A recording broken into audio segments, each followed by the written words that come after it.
Olá, tudo bem? Eu sou o Dodô e está começando mais um episódio do podcast Galo, a razão do meu sofrer, podcast onde irei conversar sobre o melhor time do mundo, o Clube Atlético Mineiro. Toda semana tem episódio novo. Siga acompanhando esse projeto e deixe seu comentário sobre esse episódio. Hoje o Atlético enfrentou o Tocantinópolis pela primeira fase da Copa do Brasil e foi um jogo dificílimo, como era de se esperar. Essa mudança no regulamento da Copa do Brasil dificultou muitas coisas para times que vão jogar fora de casa essa primeira fase, já que o time de casa pode jogar totalmente na defesa, que o jogo vai para os pênaltis, e para esses times e para os pênaltis é uma grande vantagem, já é uma grande vitória frente a um time de primeira divisão como o Atlético. Era de se esperar que fosse um jogo difícil e foi mesmo. O Atlético passou dificuldades hoje, do primeiro ao último minuto, e o Atlético flertou em alguns momentos com mais um vexame na Copa do Brasil. Foi uma partida tão difícil que o Atlético não conseguiu poupar ninguém, porque uma das grandes novidades dessa partida foi a escalação. O Atlético fez duas mudanças na escalação que vinha fazendo nas últimas partidas. Descansou o Hulk e Rubens, entraram no lugar deles o Rony e o Daverson. O Atlético foi em campo na parte defensiva com o mesmo time, né? Everson, nas laterais Natanael e Guilherme Arana, na zaga Lianco e Júnior Alonso, no meio campo Gabriel Menino e Franco, e no ataque com Gustavo Scarpa, Daverson, Coelho e Rony. Rony ali começou mais pela direita nessa partida e foi um jogo assim em que o futebol não aconteceu. O gramado muito ruim e a maneira defensiva com que o Tocantinópolis entrou em campo. Foi um jogo assim que o Atlético chutou muito a gol, mas que levou o perigo pouquíssimas vezes. E mesmo assim, aos 40 minutos, com um gol de pênalti, Hulk abriu o placar e depois, já nos acréscimos, com uma bela jogada do Hulk novamente, o Atlético conseguiu fazer o segundo gol com o Rony e venceu essa partida por 2-0, garantindo a classificação, mas passou apertado. O jogo como um todo foi muito difícil, com pouquíssima criação de jogadas. Com a escalação que eu disse de início, o Atlético dependeu muito da criação de jogadas pelas laterais, na direita com Natanael e Rony e o Gustavo Scarpa, e na esquerda com Arana e Coelho, e não conseguiu criar muito. Não foi uma partida boa de nenhum jogador hoje, todos foram muito mal. O jogador que eu mais gostei no primeiro tempo foi o Rony.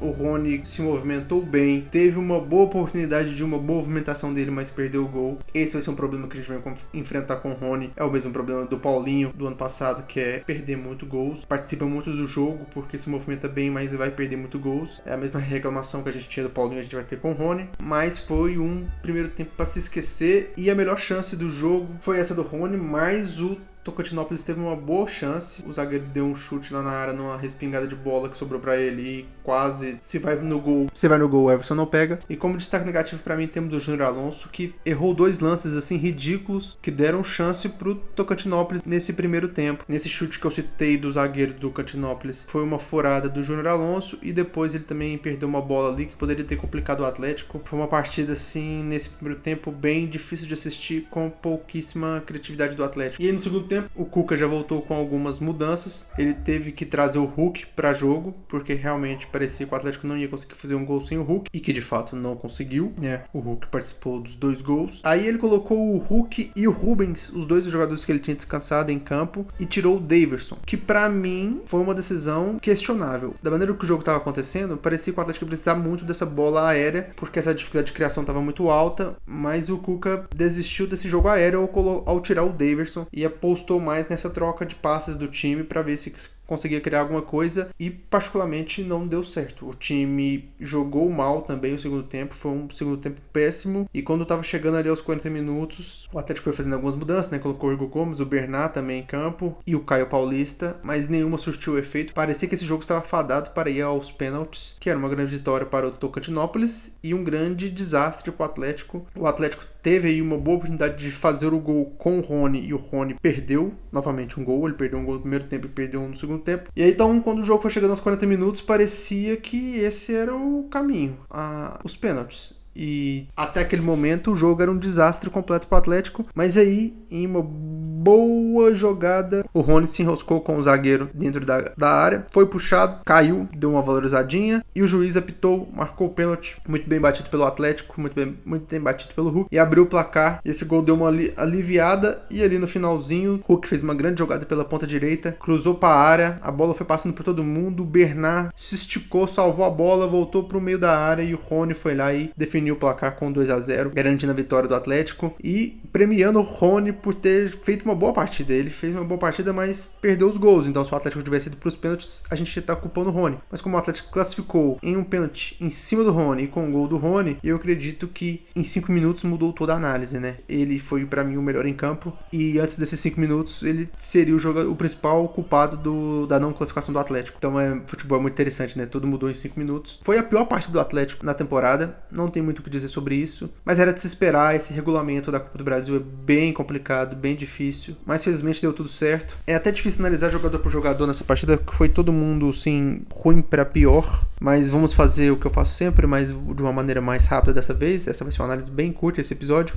Everson não foi exigido. A única bola do Tocantinópolis que deu realmente perigo, que foi a do primeiro tempo, ele foi até mal, pode-se dizer que ele teve um tempo de reação bem baixo. O zagueiro chutou e se fosse no gol ia ser gol, ele não ia chegar a tempo. Mas como não aconteceu, é só um grande si. Não tenho o que questionar da partida do Everson. Nathanael foi uma partida mediana. Ele se movimenta bem, é mais participativo no ataque, mas realmente não tem quase nada que elogiar de ninguém do Atlético nessa partida. Lianco também foi seguro como zagueiro, e por o time não ter sofrido, a gente pode elogiar ele nesse caso. Foi uma boa partida do Lianco. Júnior Alonso, como eu disse, errou 2 lances assim ridículos que poderiam ter complicado o time, então pra mim não foi bem. A Arana também não foi bem, não participou ofensivamente, continua com o mesmo problema de correr com 2 sacos de cimento. Mais uma partida sofrível do Arana. No meio campo, o Gabriel Menino também numa das suas piores partidas, não criou nada, não fez nada. Franco também invisível dentro de campo, tanto que o Atlético trocou os dois, tanto o Menino e o Franco no segundo tempo, e não fez falta nenhuma. No ataque, Gustavo Scarpa mais uma vez mal. É um jogador eu não gosto,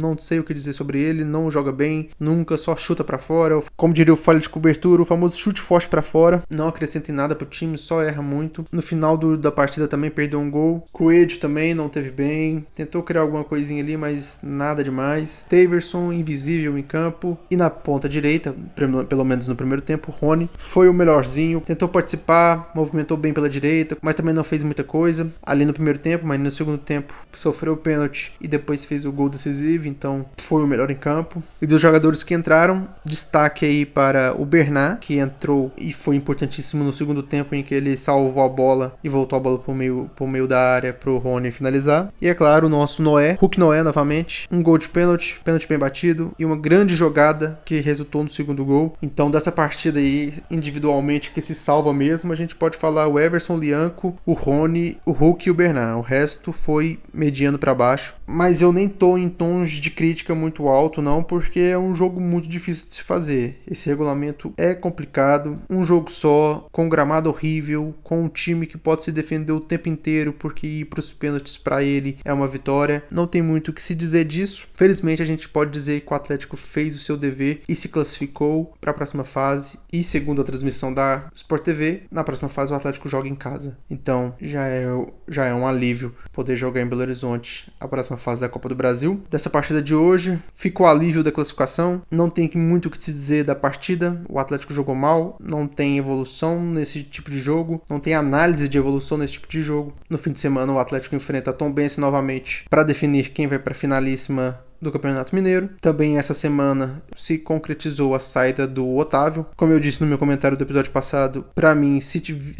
tiver reposição, tá tudo ok. O Otávio não vai fazer falta se tiver reposição. Agora, se não vier ninguém pro lugar dele, mais um erro da diretoria, porque a gente precisa de elenco. E nesse início de ano a gente tá conseguindo vencer, não tá tomando gol, mas não tá rodando elenco. Esses jogadores não vão estar descansados quando começar o Campeonato Brasileiro. E agora a gente já tá chegando nas finais do Campeonato Mineiro, não vai ter descanso pra ninguém. O Galo tem que continuar focado aí e repor essa saída do Otávio, continuar tentando outras contratações até o final da janela de transferências, e se Deus quiser no fim de semana se classificar para as finais do Campeonato Mineiro, vai enfrentar o América ou o Cruzeiro na final, caso passe aí da Tombense, depois da partida do sábado. Então eu espero voltar no próximo episódio já com a classificação para a final do Campeonato Mineiro. Por hoje é só um episódio bem pequeno hoje. Eu fico por aqui. God bless e good night.